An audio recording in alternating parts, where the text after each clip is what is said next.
공정거래위원회 퇴직자들의 취업 특혜 의혹과 부적절한 기업 사건 처리 여부를 수사 중인 검찰이 지난 2009년 금호그룹의 CP 돌려막기 관련 자료를 압수한 것으로 MTN 취재 결과 확인됐습니다. 공정위는 이 사건에 대해서 2015년 무혐의 처분을 내렸고 석연치 않다는 뒷말을 낳았었는데 검찰이 본격 수사에 착수할 가능성이 큰 것으로 보입니다. 염현석 기자입니다. 검찰이 공정위 압수수색 과정에서 확보한 금호그룹 CP 돌려막기 관련 문서는 지난 2015년 전체회의 직전 작성된 금호그룹에 대한 500여 쪽짜리 보고서로 알려졌습니다. 보고서에는 워크아웃을 신청한 금호산업과 금호타이어의 내부 상황과 당시 계열사끼리 기업모험을 거래해 부도를 막은 정황 등이 자세히 기술돼 있는 것으로 알려졌습니다.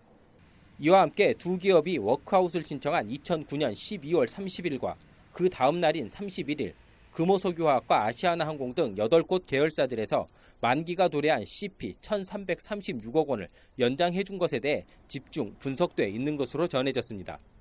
기업이 워크아웃을 신청하면 신용등급 등의 영향을 받아 해당 기업의 CP는 제값을 받기 힘들어집니다. 이 때문에 금호그룹 계열사들이 손실을 감수하고 CP를 연장해 준 것과 관련해 당시 금호그룹 회장 지위를 가지고 있던 박삼구 회장의 지시가 있었던 것으로 공정위는 파악하고 있습니다.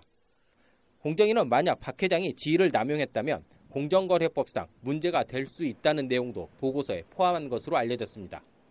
하지만 이런 보고서 내용에도 불구하고 공정위는 지난 2015년 11월 전체 회의를 거친 후 계열사끼리 기업어음을 거래해 부도를 막은 건 부당 지원 행위에 해당하지 않는다며 무혐의 결정을 내린 바 있습니다.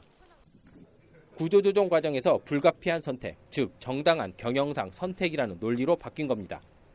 보고서 내용과 실제 판단은 정반대로 이루어진 셈인데 검찰은 전체 회의 결과가 나오기 직전 공정위 고위 관료가 깊숙이 개입한 정황을 포착한 것으로 전해졌습니다.